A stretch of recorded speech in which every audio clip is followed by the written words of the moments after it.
الحمدللہ رب العالمین والصلاة والسلام علی سیدنا مولانا محمد خاتم النبیین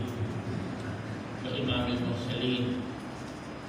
وعلی آلہ واصحابہ اجمعین وعلی کل من تبعهم بإحسان إلی یوم الدین۔ اما بعد، حضرات علماء کرام،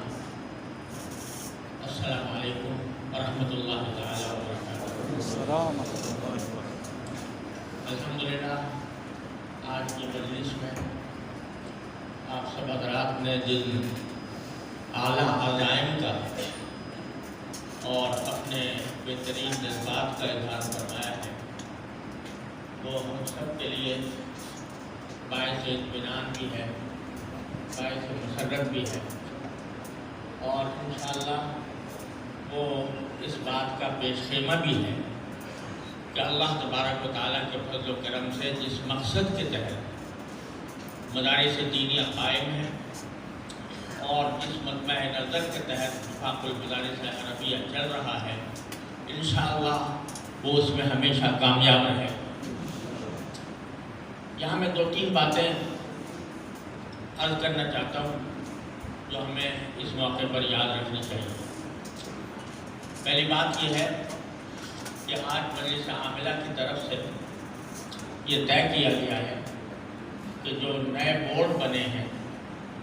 یا بننے جا رہے ہیں، ان کے کیونکہ دائرہ کار،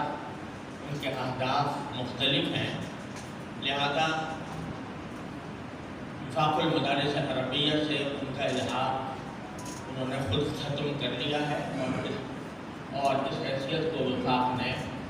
تسلیم کر کے نافذ کر دیا۔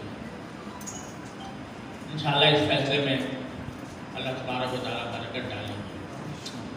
لیکن یہاں میں ایک نقطہ تو یہ عرض کرنا چاہتا ہوں کہ ان وفاقوں کی یا ان سے ملحق مدارس کی وفاق سے علیحدگی کی وجہ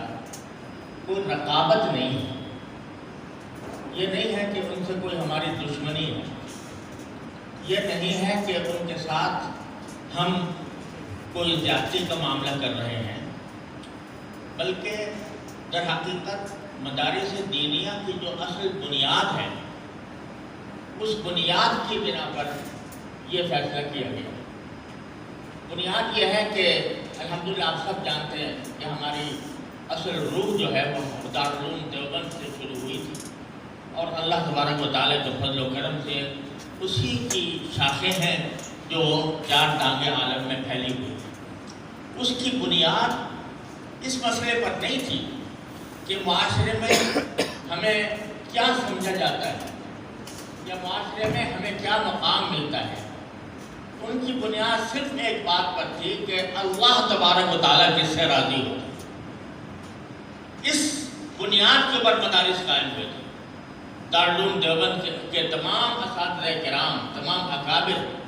وہ در حقیقت یہ درد لے کر اٹھے تھے کہ اللہ تبارک و تعالیٰ جس کام سے راضی ہو وہ کام کیا جائے، اور اس کے لیے ضروری تھا کہ یہ مدارس کسی بھی بیرونی اثر سے آزاد ہوں، یعنی یہ خالصتاً اللہ تبارک و تعالیٰ کی رضا کے لیے کام کریں، اللہ تبارک و تعالیٰ کے دین کی حفاظت کریں، اللہ تبارک و تعالیٰ کے نازل کیے ہوئے قرآن اور نبی کریم سرور عالم صلی اللہ علیہ وسلم کی سنت مطہرہ کو نہ صرف یہ کہ اس کا تحفظ کریں بلکہ آئندہ آنے والی نسلوں تک ان کو بلا خوف و خطر پہنچائیں۔ یہ ہے اصل مقصود۔ اس مقصود کے اندر اگر رکاوٹ پیدا ہو سکتی ہے تو وہ اس بات سے پیدا ہو سکتی ہے کہ کوئی بیرونی طاقت یا بیرونی اثرات اس کو اپنے کنٹرول میں لے کر اور اس کو اس نہج سے ہٹانے کی کوشش کریں، اور ان کو لالچ کے ذریعے یا خوف کے ذریعے اپنے اس مقصود سے ہٹانے کی کوشش کریں۔ ہم یہ سمجھتے ہیں کہ الحمدللہ وفاق المدارس عربیہ نے اب تک ہر مرحلے پر اپنے آپ کو حکومت کے بندھن میں بندھنے یا اس کے کنٹرول میں آنے کی ہر مرحلے پر مخالفت کی ہے، اور اس کے لیے طویل مذاکراتی جنگ لڑی۔ الحمدللہ ابھی تک وفاق اس کوشش کے اندر کامیاب ہیں اور وفاق کے تحت مدارس بالکلیہ آزاد ہیں، ان کے اوپر کسی حکومت کا کوئی دباؤ نہیں ہے اور وہ الحمدللہ خیر و عافیت کے ساتھ اپنے مقاصد کے تحت اس پیغام کو آگے بڑھا رہے ہیں۔ اب اگر کوئی وفاق ایسا قائم ہوتا ہے جو پہلے قدم پر یہ منظور کر لیتا ہے کہ حکومت جو کچھ شرائط عائد کرے گی ہم اس کی پابندی کریں گے، تو یہ اس اصل مقصود کے خلاف ہے جس کے تحت یہ مدارس قائم کیے گئے تھے۔ اس لیے عاملہ نے یہ فیصلہ کیا ہے کہ الرٹی کا راستہ اختیار کیا جائے، اور اس میں بھی میں یہ کہتا ہوں کہ ہم نے یہ فیصلہ تو بے شک کیا ہے، لیکن کوئی دشمنی کی فضا قائم نہیں کرنی، کوئی عداوت کی فضا قائم نہیں کرنی، اور ایسا نہ ہو کہ ایک فریق دوسرے فریق کے اوپر اور دوسرا فریق پہلے فریق کے اوپر سنگماری کرے، یا ایسے بیانات دے، یا ایسے اشتعال انگیز تقریریں کرے، یا ایسی اشتعال انگیز تحریریں شائع کرے جس کے تحت واقعتاً یہ ہمارے درمیان ایک دراڑ پڑ جائے۔ اگر ہم نے ایسا کیا تو جو دراڑ ڈالنا چاہتے ہیں انہیں کو خوشی ہوگی، انہیں کو مسرت ہوگی، اور ہم اس خوشی کے سبب بنے گے۔ لہذا بڑے وقار کے ساتھ، پورے اہتمام کے ساتھ، پوری احتیاط کے ساتھ اپنے اس موقع پر ڈٹے رہیں، لیکن ڈٹنے کے ساتھ اس بات کا اہتمام کریں کہ کسی کو کے اوپر کوئی دشنام ترازی نہیں کرنی، کسی کے خلاف کوئی اشتعال انگیزی نہیں کرنی۔ اور جیسا کہ میں نے پہلے بھی ایک مرتبہ اجتماع میں عرض کیا تھا کہ حضرت امام مالک رحمۃ اللہ علیہ نے جب موطا لکھی تو بہت سے لوگوں نے موطاات لکھی، انہوں نے بھی اپنی کتابوں کا نام موطا رکھا۔ تو حضرت امام مالک رحمۃ اللہ علیہ سے کسی نے کہا کہ حضرت آپ نے تو موطا لکھی تھی، اتنے لوگوں نے بھی لکھنی شروع کر دی۔ تو حضرت امام مالک نے ایک جملہ کہا تھا جو ہمیں ہمیشہ یاد رکھنا چاہیے، وہ جملہ یہ تھا کہ ما کان للہ یبقی، جو اللہ کے لیے ہوگا وہ باقی رہے۔ لہذا اصل چیز یہ ہے کہ ہم اپنے اندر للہیت پیدا کریں،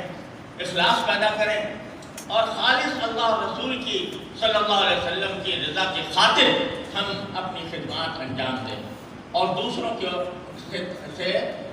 بلا وجہ تعرض نہ کریں۔ اور انشاءاللہ جب وقار کے ساتھ حکومت کے ساتھ بھی مذاکرات ہمارے جاری ہیں، اور وہ انشاءاللہ اس میں ہم اپنے مطالبات کو جب تک منوا سکیں گے اس وقت تک منوانے کی کوشش کرتے رہیں گے۔ خدا نہ کرے اگر کوئی ایسی صورت پیدا ہوئی تو ہم بہرحال مدارس کے اس مزاج و مذاق کو کسی قیمت پر قربان کرنے کے لیے تیار نہیں۔ کچھ بھی ہو جائے، کوئی خوف، کوئی لالچ، انشاءاللہ ہمیں اس مزاج و مذاق کو سے ہٹنے کے اوپر مجبور نہیں کر سکتا، لیکن یہ اسی وقت ممکن ہے جب کہ سب اتحاد و اتفاق کے ساتھ یہ فریضہ انجام دے۔ اور انشاءاللہ مجھے اللہ تعالیٰ کی رحمت سے امید ہے کہ جس طرح آپ نے اپنے جذبات کا اظہار فرمایا ہے، اللہ تبارک و تعالیٰ کے فضل و کرم سے اس اتحاد و اتفاق کے نتیجے میں انشاءاللہ آپ فتح یاب ہوں گے، آپ کے جو مقاصد حقیقیہ ہیں وہ انشاءاللہ پورے ہوں گے، اللہ تبارک و تعالیٰ اس میں برکت ڈالے گا۔ بس یہ کہ ہم تعلیم کی، مدارس کا کام تعلیم ہے، اور جیسا میں نے عرض کیا کہ جہاں تعلیم کے لیے یہ چیز مضر ہے کہ کوئی بیرونی اثرات اس کے اوپر آئے، ان بیرونی اثرات میں حکومت بھی داخل ہے، اور اس بیرونی اثرات میں سیاست بھی داخل ہے۔ ہم سیاست سے الگ ہو کر، حکومت سے الگ ہو کر، ہم خالص اللہ اور اس کے رسول صلی اللہ علیہ وسلم کی رضا کے لیے اپنی تعلیم میں مصروف رہیں گے تو انشاءاللہ کوئی طاقت ہمیں نہیں مٹا سکے گی۔ اللہ تبارک و تعالیٰ ہمیں اس پر قائم رکھے، اپنے بزرگوں کے طریقوں کو مضبوطی سے پکڑ کر چلنے کی توفیق عطا فرمائے، اور اللہ تبارک و تعالیٰ ہر قدم پر کامیابی ہمارا مقدر ہو۔ وآخر دعوانا الحمدللہ۔